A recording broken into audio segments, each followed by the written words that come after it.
it's 5 o'clock officially. Go ahead and call that. What? Okay, we live. Go ahead and call the public safety meeting to order. Bates, Here. Holdman, Here. Kasdorf. Here. Anyone desiring to be heard? None. Consideration of the minutes from October 4th.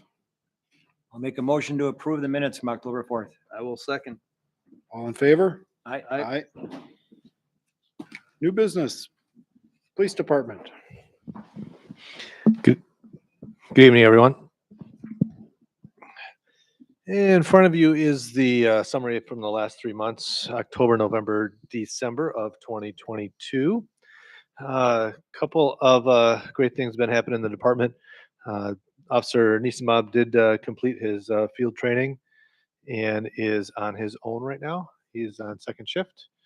In that same time, we went through the hiring process for Officer Adams, which he started this past week, and is doing fantastic. He's in that first initial phase of his field training where his field training officer, which is Officer Knapp, is pretty much doing everything, and he's just in this observation phase.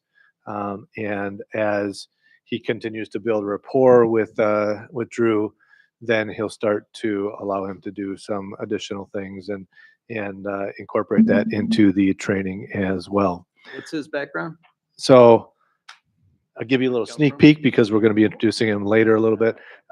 He comes to us from Nebraska.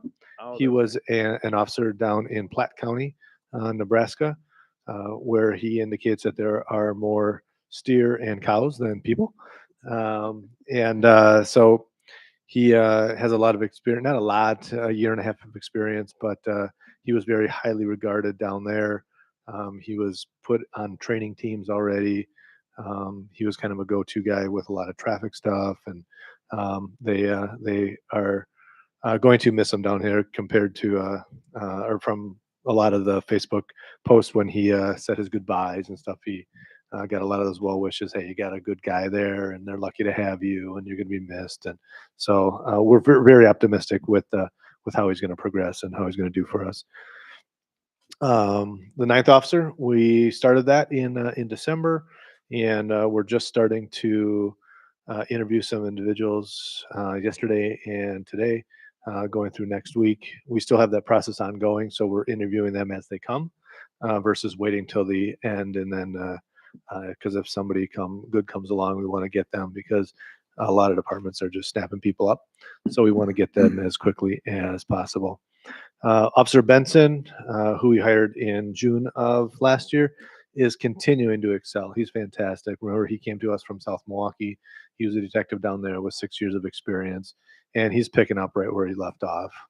So much so that we want him to get more involved, and we sent him to the field training officers program. So he is now going to be training our officers as well. So that gives us 3 officers on the department who can train. And especially if we're at the tail end of Drew's training and we hire the 9th, we could potentially have 2 people in training at the same time with a little bit of overlap, 3-4 weeks, maybe tops. But that'll afford us the ability to do that. So that was fantastic. He's constantly taking on more tasks. We just added him. We just added him to the Major Investigators Unit. So that's that joint task force that we have with the Lakes Country departments for any major type of situation that we could share assets, detectives, photographers, searchers. And so he is part of that team now as well. And so we're excited about that. Yay, Officer Ratzlaff has returned, and again is on second shift temporarily until Drew gets up and trained, and most likely he's going to be then he will be going to day shift, filling Nick's spot. That last bullet point. Can I just interrupt you for a second? Yeah. Can you walk through who's on shifts once this is done? Sure. So as of right now, I'll go through the 8. When we are full staff with 8 prior to the 9th coming on board, Officer Foos is on day shift along with then Officer Ratzlaff. On second shift, it will be Officer Niesenbaum, and Drew will be on second shift. on third shift, Officer Knapp and Officer Benson will be staying on late shift. And then currently, Captain Zalewski is also on day shift, and he is filling Nick's slot in the patrol schedule until Drew is done with his training. So that's where he is, and it's a great place. We're obviously supervisor heavy during the day, but it's allowing us to be able to communicate and starting to get him acclimated as to some of the things and some of my duties, so that we have some cross training, so that it kind of reduces my burden at times, that some of the stuff can get off of my plate. So again, looking forward over the next 24 months to be able to smoothen out that transition, so that can potentially continue just going in the direction that we're going, assuming he is selected as our next chief. Does that answer your question? Yeah, I just wanted them to be aware of, because shifts have really been shaken up in the last couple of Right. months of once Drew's off training, who's going to be on what shift, so you know who's driving by your house. That last bullet point, it just solidifies the point that we're continuing to be pretty busy with an increase of what was that, 300, a little over 300 calls for service, which includes all self-generated activity. So that includes traffic stops and so on and so forth. So, and if you look at the incidents, the traffic stops per quarter there, it was 374 traffic stops. Compared that to the previous quarter, June, July, August, or July, August, September, it was 100 traffic stops less. So a couple reasons for that. One, we're getting more people on shift. They're off of field training. We got more officers on the road. And Officer Niesenbaum is active in traffic enforcement as well, which I'm sure you've seen driving around. You see a lot of lights going on. As for the incidents, probably the biggest one, I'll highlight three. The two burglaries that you see on there, that was actually from one incident at the Bottoms Up. It was a burglary that we took place there, and subsequently through a great investigation through multiple agencies who was responsible for committing burglaries in the village, in Pewaukee, in Summit, in town of Hartford, and subsequently they were arrested in Hartford, and their MO is everything matched, a lot of stuff on camera, and we were able to get them. So we've solved that case. They've admitted to it, so they'll be spending some time behind bars, long time. So not only the person who was committing the burglary, but the individual who was driving them to and from all those burglary sites. Next is the drug cases. We've had a lot of drug cases as of late. Not only the run-of-the-mill possession cases, but as you see on there, there was 3 possession with intent to deliver cases that we referred out to the DA's office. All of that was marijuana, some large quantity of marijuana, just stemmed from a routine traffic stop. The officer smelled marijuana in the car, got into the car, and located the large containers of marijuana in those. So those were big cases. And then the last one is the weapons violations on the very bottom.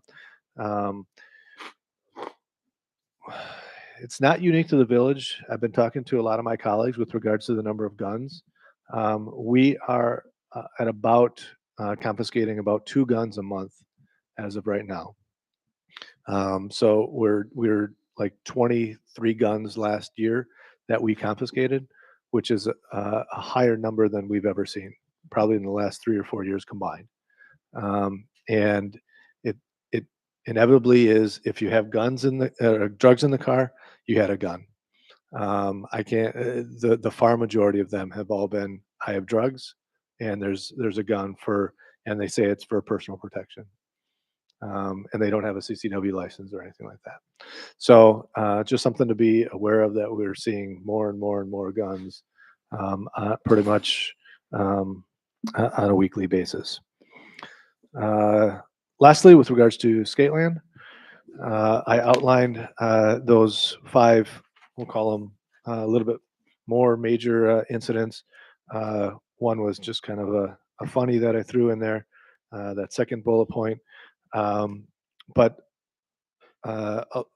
because we're patrolling the area a lot, and a lot of the incidents are coming just because there's a suspicious vehicle, they're driving by and they smell drugs coming from the car, and they make contact, and therefore it's put on here. There are a couple of them with regards to behavior inside of Skateland, and the security or management contacted us to get us involved right away and separated the people. Kayla and I had an internal conversation earlier today with regards to inviting Nick and Skateland to our next public safety meeting, so that we can just have a check-in, and we can just ask them questions. Are you continuing with the video cameras, and all the provisions that we outlined in that agreement? And just again, put them on notice so that we're checking up on them. But we haven't had any issues with management or anything like that. The only thing that I would say is at times getting video from them is not as quick as we would like, but we typically do get it from them. Are they seeing incidents that are not getting reported to the police? I'm sure they are. of Sure. significance? I'm sure they are. And partially that's the reason for having security, right? Right. If there are relatively minor situations, we would expect them to handle and resolve them. But if it gets to the scope and the size that they just can't deal with it anymore, then the expectation is that they call us. Do they have the ability, and it's kind of a rhetorical question, I guess, because you don't know. Do they have the ability to sort out stuff that indicates upticks in dangerous behaviors, that sort of thing? You know the difference. Do they know the difference? Or do they deal with it incident by incident and don't even bother with anything I- else? I mean, my perspective is of the past 5 years of Skateland incidences, they have a much better understanding of what they can sort out themselves versus needing assistance on, and how to prevent that. And a lot of that was flushed out through the conditional use process with scaling back on mixed age skates, unaccompanied minors, that kind of stuff on the prevention side. And so I think by the village board being strict on what was included in that last conditional use approval, we're reaping the benefits right now that we're just not seeing on our end, the escalation that we've seen in the past, and limiting necessarily who can come there to cause those types of incidences. Because if they're under, I think it's 21 now. If they're under 21, you can't come in without a parent. Like it's to that. We're not seeing that volume of people there that used to be there. And when does their permit expire? Never. It doesn't get No. renewed? Okay. Mhm. They can ask that we reopen it and renegotiate the terms, but I can't imagine that they would. I think it also goes to the quality of the employees that they're getting and the security guards. There are a couple of them down there that I've had personal contact with and worked with, and they've been really good. They communicate well with the patrons, but know where that line is and know where their skill set is when it surpasses that, to be able to call us. And they've been very helpful in providing statements and providing information.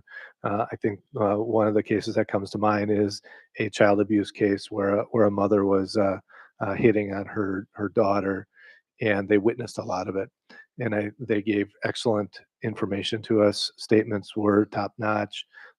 We got them very quickly, and I think a lot of that information helped in the adjudication of that case, where we didn't have to call the victim up on the stand to be able to testify against her mom, which obviously I think she was 10 years old. That's not something that we want to put a kid in, but their testimony was critical in that, in gaining that conviction without having to go through some additional things. An additional document that I included in at the end of your packet is just all the calls of service at Skateland. So this is just comes right from our CAD, computer aided dispatching, that pulls everything up at that address. So you'll see everything from that very first one. You'll see a criminal damage to property that was on October 6th, CDTP criminal damage to property, from that animal complaints to the follow-ups. In other words, we had to stop there to talk to somebody, try and get a video or what have you. The extra patrol request, that's just virtually us driving through the lot and documenting when we're driving through there. Drug complaints, you'll see that on that November 20th date. That would be one that I noted on there, that suspicious car was going through the lot, so on and so forth. So that kind of paints a picture as to everything at the address through that quarter. Any questions? None for me. Oh, we're all good. Thank you. Thanks. You're welcome. And the fire department report. You want to hand him the mic? Then if- Copies of, I don't think you, there was a page added earlier. I don't know if you got this or not, but I'll give you. Thank you. Chief Zulik is out, stuck at work tonight. I apologize. Some issues with the crane, I believe.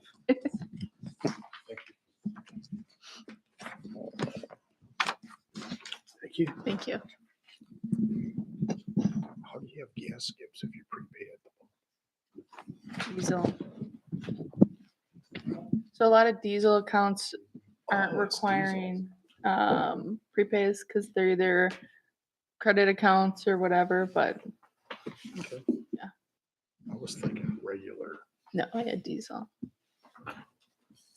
So for the fire department, fourth quarter, basically running through September, October, November, we ended up with 34 fire calls, 83 EMS, and 27 mutual aid calls.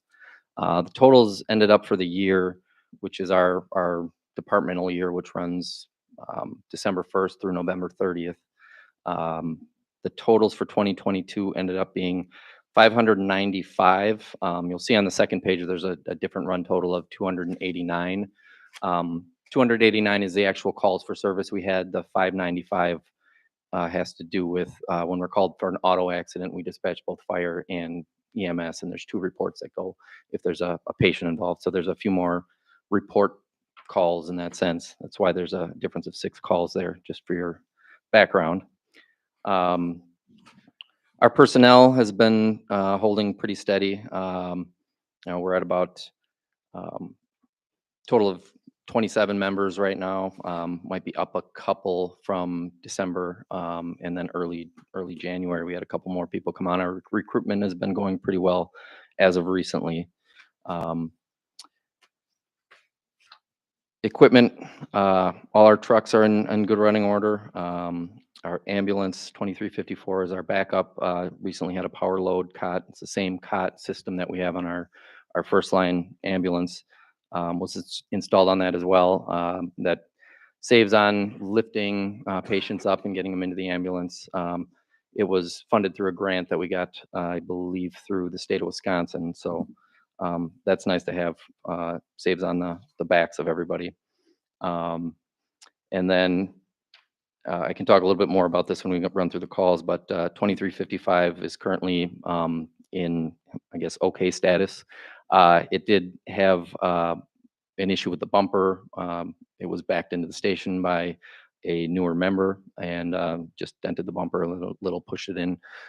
New one's been ordered for that, but they unfortunately got the wrong one when we went to have it replaced. So the company that we go through, that we purchased it through, is down in Illinois. So it's quite a long turnaround. They've initially fixed it for us, so we can drive it and it's fine. It's not going to cause any issues, but we should be getting a brand new bumper replaced on that, all by insurance. So as far as training for the quarter, EMS training in September was pediatric and cardiac emergencies.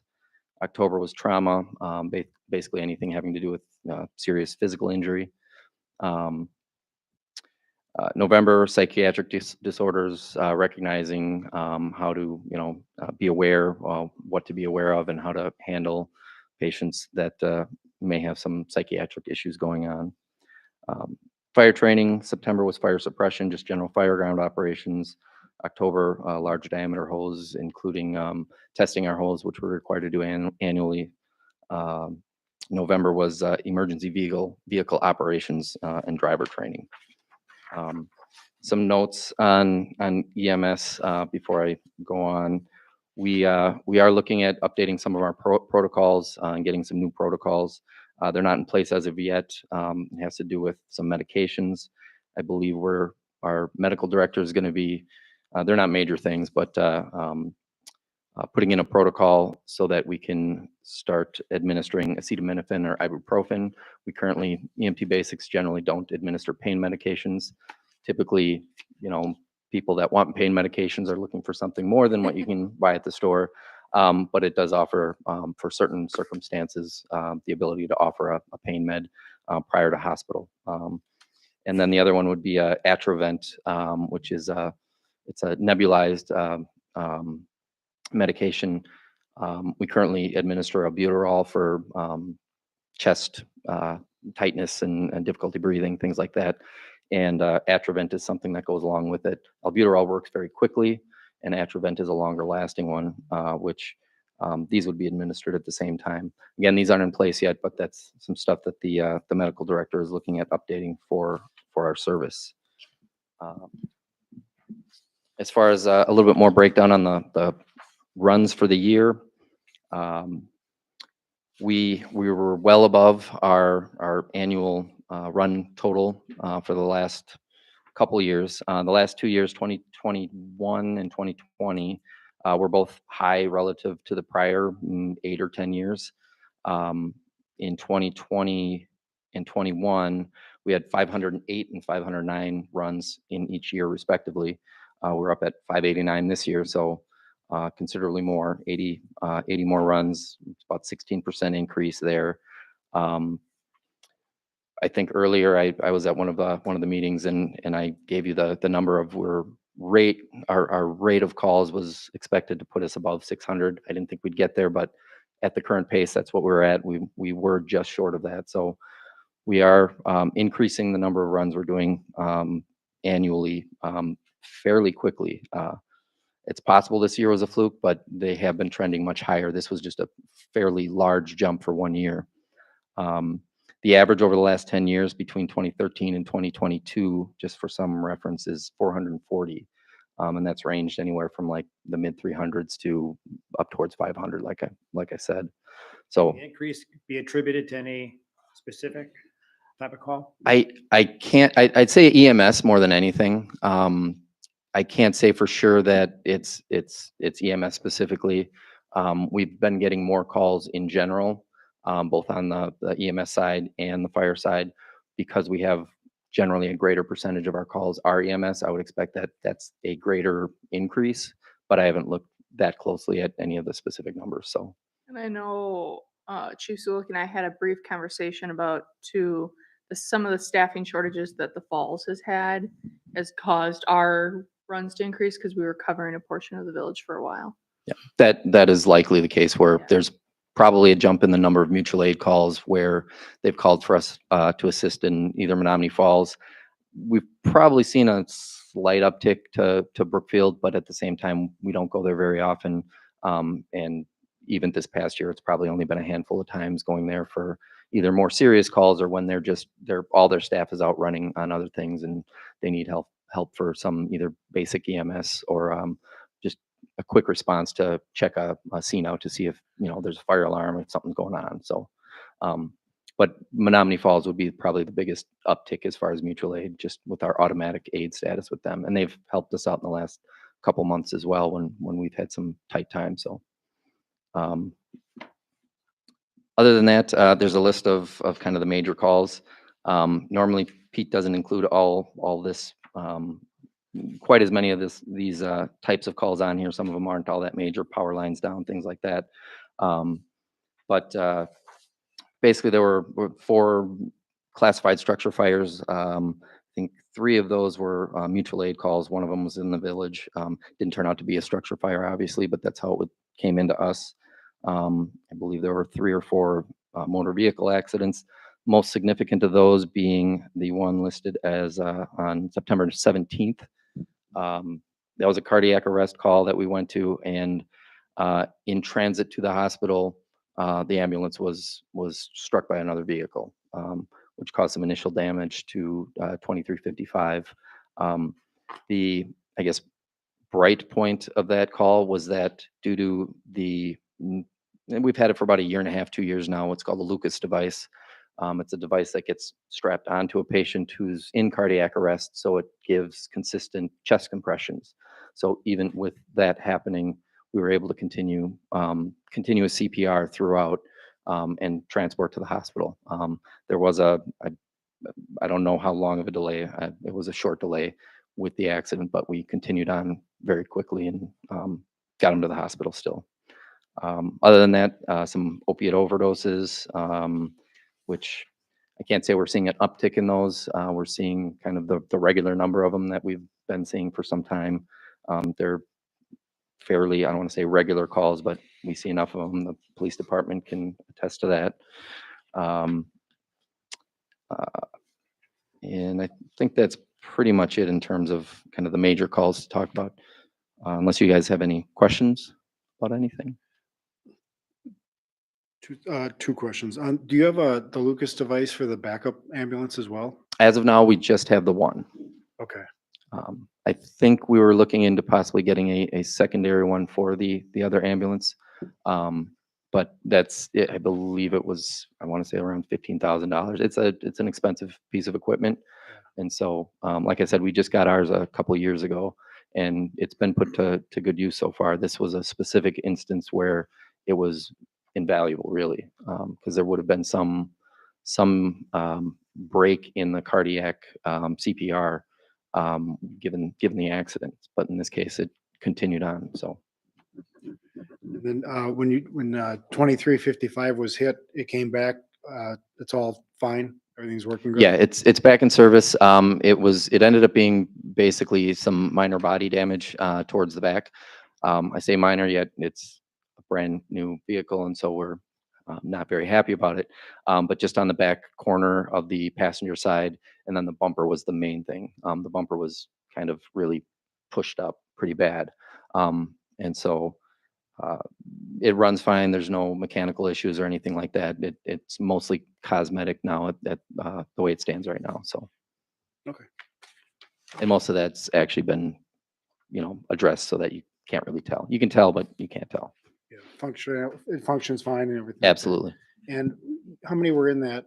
Did we have like 4 people in there on that? I believe there was a crew of 4 in there at the time. There is one of our members who is still currently out on injury due to that. He's got some back issues going on, and he's currently in physical therapy related to that accident.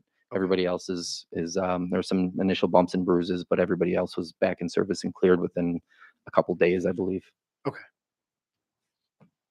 Any other questions? No, yes. How is the staffing during the day? The daytime right now, we have staffing covered through the end of this month, 2 people, I believe, daily. And then we're working on scheduling February right now. We have staff available to us for filling those daytime shifts as of now. December was a little bit rougher where it was a little in and out. We had some people with schedules that they weren't consistently able to be here every day. And so it was a little bit more trying to put together a schedule based on what people had available, knowing that we had people that were out. I myself was out for the last 3-4 months due to a dislocated foot. So I'm just starting to hobble around in the last month or so. But right now we've hired a few more people for daytime operations. That's been a challenge, as it is everywhere. I work for the city of Milwaukee full time, not in fire, but public works, and we can't find enough people to staff a crew when we bring them on for training. It's just an ongoing challenge from what I hear in the fire service specifically, but government in general is a definite challenge. Um, The only other thing I would, if there's no more questions, I did want to point out that we had one member, Bob Rigi, who's been a member for 32 years. You may have seen it on Facebook or something, but he's just officially made the decision to retire from the fire department as of yesterday. So just wanted to make that announcement, and if you see Bob around, just tell him thanks for his service and appreciate it. So, Thank you. I'll make a motion to adjourn. Second. All in favor? Aye. Aye. We're adjourned. Thank you. Thanks, guys. Can you all give me 1 second? Jeff, I need to talk to you.